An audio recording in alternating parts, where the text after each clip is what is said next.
Yeah, so very impressive. Get some waving there. Very impressive play. And Chris Andersen, it was fantastic to watch him, especially game 2. Game 1, his opponent didn't get to do much. He comboed off with Elv, probably second turn, second or third turn. Comboed off, did his thing and everything. So game 2, his opponent knows what he's playing against. Says, obviously, Elves just rolls over to a Chalice for 1. Right? Yeah. Obviously. I mean, what's Elves going to do against a Chalice for 1? Exactly. So his opponent casts a Chalice for 1 on turn 2. Yeah. On the play. On the play. And then on turn 4, he casts another Chalice for 1. Yeah. And then on turn 5, he casts a Trinisphere. So, obviously, when they went to game 3... Oh, no, there was no game 3. Chris won that game. Chris won game 2? Yeah. What did he do? Cast March of the Machines and gain control of all artifacts and then attack? Is that... No. He, Did he, Price of Progress the lands deck with his No, he just cast a Viridian Shaman 3 times. The same Viridian Shaman. Yeah, I mean, that's what Wirewood Symbiote does. Yeah. And that's one of the reasons the Elf deck is so powerful. The interaction between Visionary and Symbiote really lets you outcard just about anybody. And if people are trying to attack you, you can kind of buy yourself as much time as you want because you get infinite blocks with that interaction. Yeah. And then at the same time, you're, it looks like Chris may have a no-lander, so he's going to have to mulligan. Yeah, I can't quite see it. I do see the crop rotation. That's about the only card I happen to notice. So, all right. And Chris is going to go down to 6 cards here. Not a whole lot of lands in the Elf decks. How many lands actually is Chris running? Today, Chris is running 17 lands. And that includes 7 fetch lands. So even though he has 17 lands, by the time he's comboing off, he usually only has, maybe 13 to 10 lands remaining in his deck. Yeah. Which is nice, Yeah, it's, for sure. Because if you hit the lands while you're going off, you can't hit too many in a row or you fizzle. Unless, of course, you're able to go over the top and do something like Regal Force, and then you're like all but guaranteed to go off. Yeah, we didn't see any Regal Forces in his game, or in the match we saw earlier. I think he may have drawn it, but he never had to play it. All right, well, Chris is mulliganing into 5. Chris going out of 5 cards here. That's kind of rough. The Elf deck does not mulligan well. Yeah.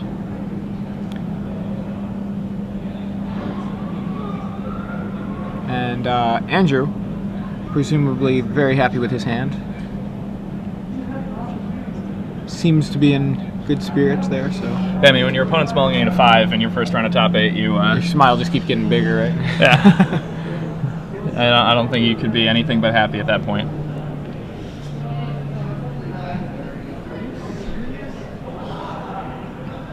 So what do you think has the edge here? Do you think Chris... I think Chris just destroys Bant decks. Yeah. Yeah, I think that there are obviously things that can happen that are going to make Chris lose. Mulligan to 5, definitely not. Could be one of them. Not going to make this game favor him. I'm going to say that Andrew's probably got game 1 when Chris is going down to 5 cards, but... Oh, he's going out of 4. 4 cards. Yeah. Wow, that's rough. Yeah. Well, he fought through Trinisphere and Double Chalice for 1, so... I gotta say, he could do... And there are still, 2 more games. Yeah, absolutely. This isn't game 3 or anything. This is game 1. And, wants to make sure... He knows what his opponent's playing, too. That's one thing to note. Both players know each other's lists.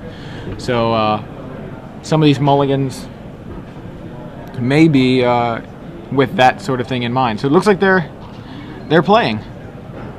And yeah, they're off to the races. Chris has a Windswept Heath. Andrew with a Forest and a Noble Hierarch. All right. Chris passes the turn back. Andrew's going to go ahead and... Knight of the Reliquary? That's the Knight of the Reliquary. Bant's flagship creature, I think. Chris passing the turn again.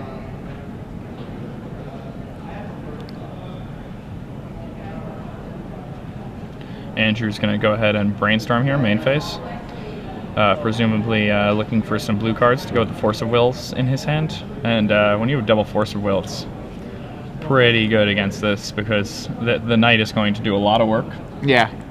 Attack Chris's life total very quickly, and then you can just kind of force will everything he does, because, I mean, playing against the elf deck is confusing, and a lot of the time you don't know which cogs of the engine are the cogs that you need to disrupt. Yeah. And if you're, if you're just countering everything he does, then, and he's only going to 4, he doesn't you have usually all just that apply much enough pressure to kill him. Yeah. He really doesn't have all that much, so countering anything he does is going to set him back even further. So here we go. Is it Kyrian Dryad? Yeah. Hey, the Quarterfinals Ranger. Ranger. Not Dryad. Chris is going to go ahead and cast that. That's actually going to allow him to start trying to cast some Visionaries, which can chain him into some lands, which is what he needs at this point. I mean, being stuck on one land with, he has so many 1-drops, and here he is with no 1-drops in one land. Oh, and a Batter Skull for Andrew. So Yeah, Chris now at 11, and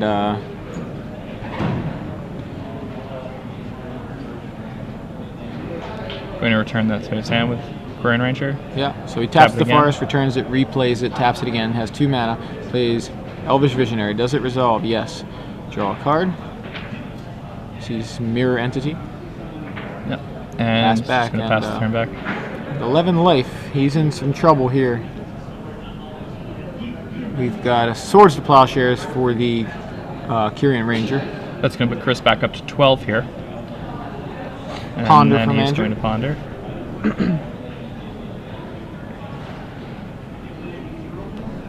And yeah, this game, I mean, Chris mulligan to 4. Yeah, really. We're just watching him get smashed right now. Not a lot he could have done here. So the Knight. That's 8 that it's coming in for. Chris is going to go down to 4 here. The Knight's just a 3/3, right? No Exalted trigger here. Oh, you're right. Okay. Yeah, it was attacking for 4. Now it's attacking for 3 that because no makes sense. Exalted trigger. So Chris is actually at 5 now. Yeah. Chris is going to scoop yeah. this one up, I was gonna say, and they're off to game 2. Yeah. He mulligans this game so that he can draw 7. Yeah, a little awkward too. I mean, Chris's deck actually mulligans significantly less hands than Andrew's does. Chris playing a 1-color deck where all of his lands produce green mana. And You a know, lot and of he his only 1-drops really- produce the 2nd mana that he might even need. Yeah, You know what I mean? It's extremely rare for him to go that many turns without drawing a 2nd land or an elf to go with it. So, Yeah. all right, well, it's time for trivia. Time for trivia. You know, we're going to ask you guys a trivia question, and then you can tweet your answers to #SCG Premium. And we're going to choose one of you who had the correct answer, and that person is going to get 3 free months of Star City Games Premium. Yep. If you already have premium service, this extra 3 months will just be tacked onto your account. So it's a nice little bonus to get. Yeah. So you tweet your answer. You don't have to tweet it at SCG Live. You can just include the hashtag, as you see on the bottom of the screen under JVL there, the hashtag SCG Premium. As long as you include that, we'll see it. You don't need to tweet it at SCG Live. So Yep. just a heads up there. So I got a question. You got a question? Sure, you can go ahead. I'll go with mine. All right. This one's a pretty easy one, I think. All right. The answer is readily available if you're resourceful. What's the name of the player that won the Standard Open in Cincinnati this morning?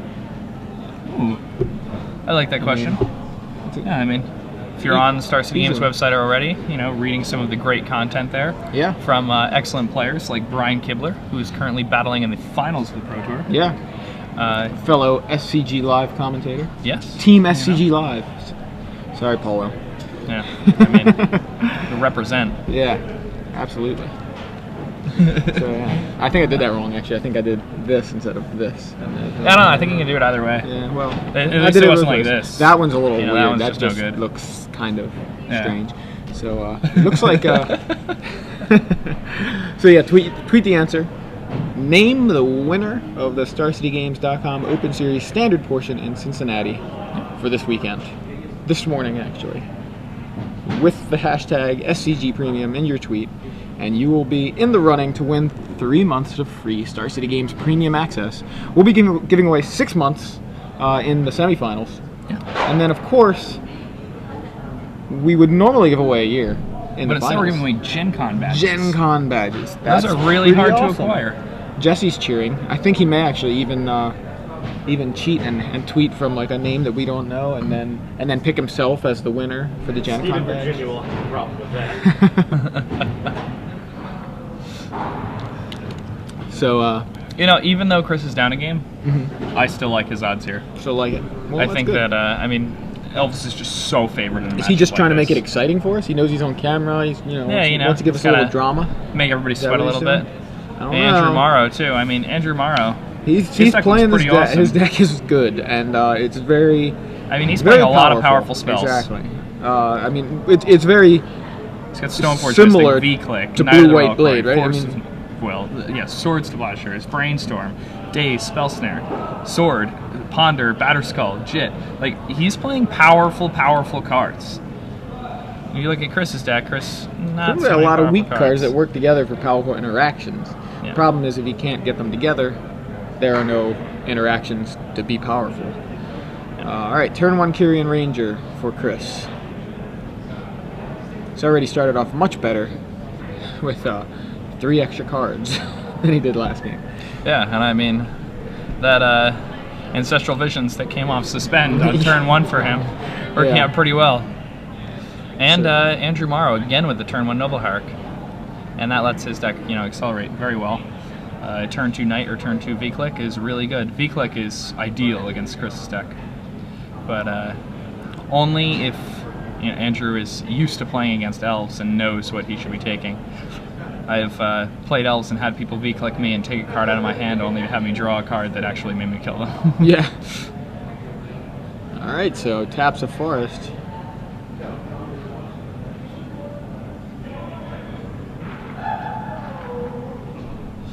And I believe Brian Kibler just won the Pro Tour. Wow, Chris Andersen taps a forest and Brian Kibler wins the Pro Tour. That kid is really good. That was a really good spell. Oh, I think it was actually unrelated, but well, congratulations quickly to Brian Kibler for winning Pro Tour Honolulu. How sick. Yeah. So Chris has a Nettle Sentinel. Yeah, and a Birchler Ranger. And then a Gaia's Cradle, which he taps, has Birchler Ranger. Now an Elvish Visionary, untaps a Nettle Sentinel. Chris is about to go off. I don't think he has a glimpse, so he can't quite go off. Fair enough. He's kind of exploding onto the table, not actually going off. And an important thing when you're playing this Elves deck is that, in a lot of ways, you want to slow roll some of the cards in your hand so that you can go off even if you've already been forced to play a bunch of elves onto the table. Right. And Chris knows for a fact that his opponent has nothing in the way of board sweepers, and I think his plan here is to simply he just passes the turn. And that's a fine play. I mean, if Chris has access to a Green Sun Zenith, or a Court of Calling, or a Wirewood Symbiote, or a Glimpse of Nature, obviously, he can start to do some really, really crazy things. Meanwhile, Andrew has 1 land and a Noble Hierarch can play. Yeah. And finally a second land. Yeah. All On right, turn so- 2, though, so he's not Exactly. behind. He's good. It was just finally, Yes. was sort of Chris kind of had a bigger turn, too. sarcastic finally there. So Umazawa's Jite seems very, very good against Chris's deck. Yeah, Probably better than a Chalice on 1. probably. I mean, a Chalice on 1, you can kind of just sit around and wait to deal with it. Yeah. Whereas a Jit, he can play it, equip Immediate it, problem. and start fighting right away. I mean, what Chris needs to do here is Chris needs to hope that Andrew wouldn't have enough mana to, or he has the Hierarch, so he will. Yeah. He needs to hope that Andrew doesn't have a Swords to Plowshares if he's not going to try to go off immediately. And then he can use a card like Green Sun Zenith to search for a Wirewood Symbiote. And that Wirewood Symbiote will allow him to block basically indefinitely. Mm-hmm. Yeah, without actually the creature dealing combat damage. Mm-hmm. So the Jite never gets counters on it. So All right. it looks like that may be what he's working on here. All right, so it was a Green Sun Zenith for 1, which of course costs 2. And played right into a spell snare there. Chris probably could have cast that for 3. Yeah, I think so too. I think he realizes that he did something wrong there. And he plays his Wooded Foothills, and I believe he may be out of cards. Yeah, I think he's out of cards here. So he's going to attack for 2 with the Nettle Sentinel here. Yeah. Andrew just wants to try to understand all the ridiculous interactions that can happen on the other side of the table. And now, I mean, if he has the JIT, here it comes. All right, equips to Stoneforge Mystic, Stoneforge Mystic. Yep, and Chris playing really well here. Plays that fetch land, fetches up a Dryad Arbor, and then blocks the Stoneforge Mystic and returns it to his hand with the Quirion Ranger. Very, very cool. Yeah, now, that's like pretty advanced play. Like, Chris not worried at all about that JIT. Here we are watching, and like, oh my god, like, how's he going to deal with a JIT with counters? He knows exactly what he's going to do. Yeah, he's like, oh, JIT with counters? Whatever, that's not going to happen. Yeah, I mean, it's really impressive. Yeah, he knows his deck, he knows the interactions, he knows the kind of cards he's going to be playing against, and the kind of cards people are going to play against him, and he sets himself up really well.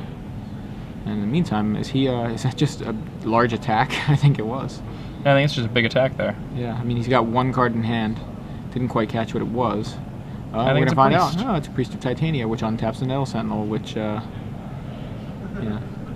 He can get some mana right now, but he doesn't really need to. Nothing to cast.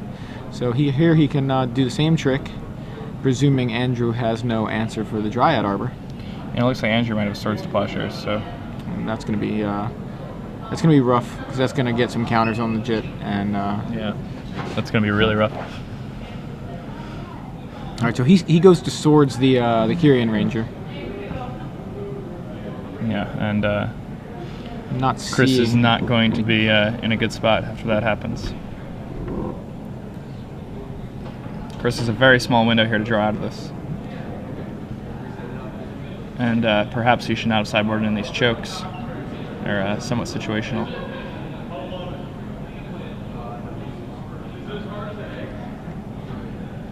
So I think you kind of just take 2 here and let him get 2 JIT counters. It's painful, but...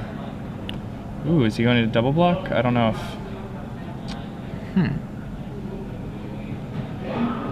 Double blocking allows him to kill your Nettle Sentinel and still kill 2 guys, so...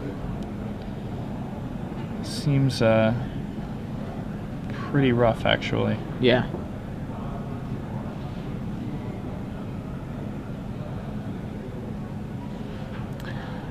Kills a priest, kills a visionary. Umezawa's Jite is lethal to elves. Yeah.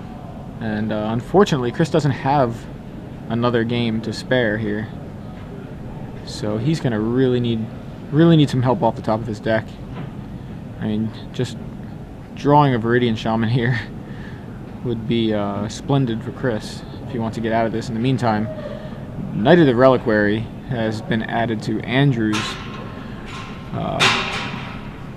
side of the board there, and that Knight is, let's see, C1. Oh well, Andrew's very quick with his with his library. Yes. I didn't quite catch. I saw 1 fetch land. I believe there's more than that. Can we get the power toughness on the Knight? 5/5. 5/5 Knight. Jesse knows. Alright, so this Knight is now a 5/5, and I mean, the JIT is the real issue for Chris at this point. Chris has access to 5 mana, so he could Green Sun properly, but... Yeah, that's really... And again, Chris, playing so well here, but still, making a bit of a mistake by... The 2 casting cost, or playing the Zenith for 2, I think was the... Yeah, that was the big problem. He had mana to spare. He did not need to run himself right into a spell snare. And I think he just wasn't considering that. Yeah, and he knew it was in his opponent's deck, too. Yeah. It's just one of those, oops kind of things. Yeah. And, yeah. Chris no longer has a board now. Knight picks up Jite, and Jite destroys the elves. Wasteland destroys the Dryad Arbor, and Jite is down to, I'm sorry, Chris, just called Chris Jite. Chris is down to... Chris down to nothing but lands. Yeah, and the Gaia's Cradle does nothing. He can't even cast a Viridian Shaman off the top. Second night from Andrew. Yep, and Pass this the is turn. just going to be the last nail in the coffin for Chris. And Chris is going to pack it in. Wow, that's Shake Andrew really... Morrow's hand. Well, Andrew Morrow on to the semifinals. I mean, Made quick work of his Elves opponent. And I mean, that's a pretty good matchup for